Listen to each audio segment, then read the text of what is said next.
Hello and welcome to GMOs, Past, Present, Pitfalls, and Progress by Bradley Bennett and Khor. We're going to be talking about the process of making GMOs, but before we get into what GMOs look like now, we want to take a look at what they were like in the past. One example some people use as a precursor to GMOs is the selective breeding process, citing examples such as dog breeds. But the way we've been doing things for the past 40 years is very different from what we've been doing for the past 15,000. In 1973, the first true documented GMO was created by scientists in California. What might this first GMO be? A mouse that glows in the dark? Maybe a plant that can yield 15 times as many crops as its non-GM cousin? Not exactly. The first GMO was E. coli. Making this GMO starts with something called a plasmid, which is a circular piece of DNA that's separate from chromosomes but still able to replicate. While plasmids are used by a wide variety of species, they're most generally used by bacteria such as E. coli.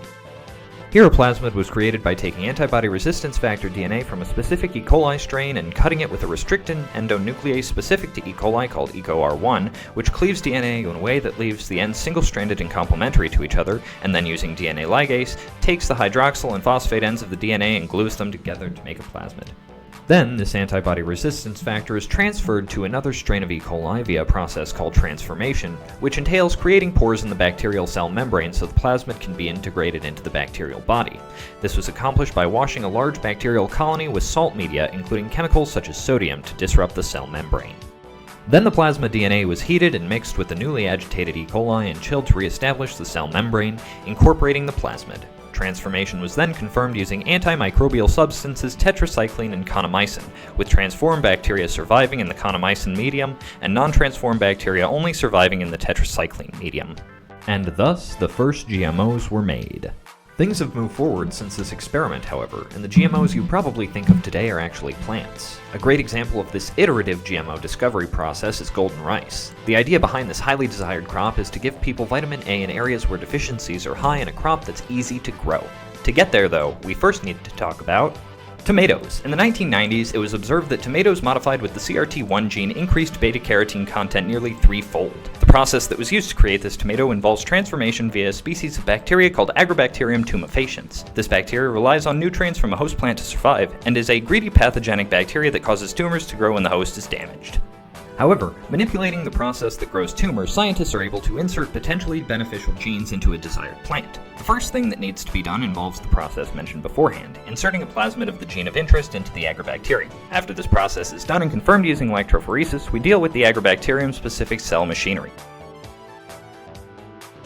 When a plant is damaged, the agrobacteria respond to chemoattractive molecules to tend to wounded cells. Acetosyringone is a molecule that binds to the bacterium's viral receptor, and upon binding it's phosphorylated, and the phosphoryl group is transferred to another receptor.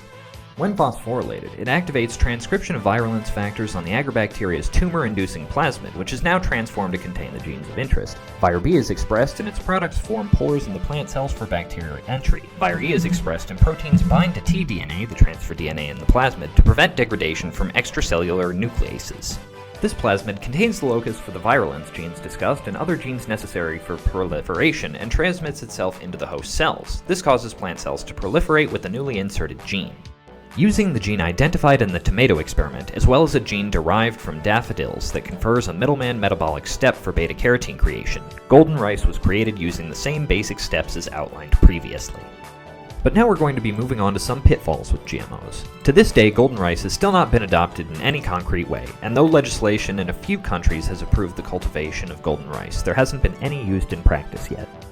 On a larger, more generic scale, public perception of GMOs is not that good, with most people being neutral to negative on the issue, due in part to perceived controversy on the side of scientists, despite general consensus on the utilities GMOs provide. Another issue is that certain companies make perceptions of GMOs worse by demonstrating poor legal practices surrounding them.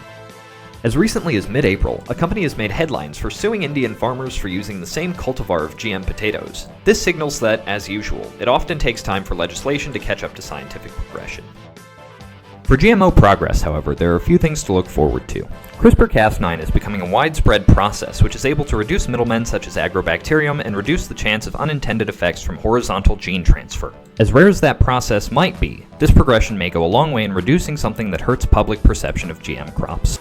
Finally, it's important to recognize our own roles as communicators to keep people informed about advances in a way that's honest and responsible. This has been a GMO presentation. I hope you learned something interesting, and have a great day.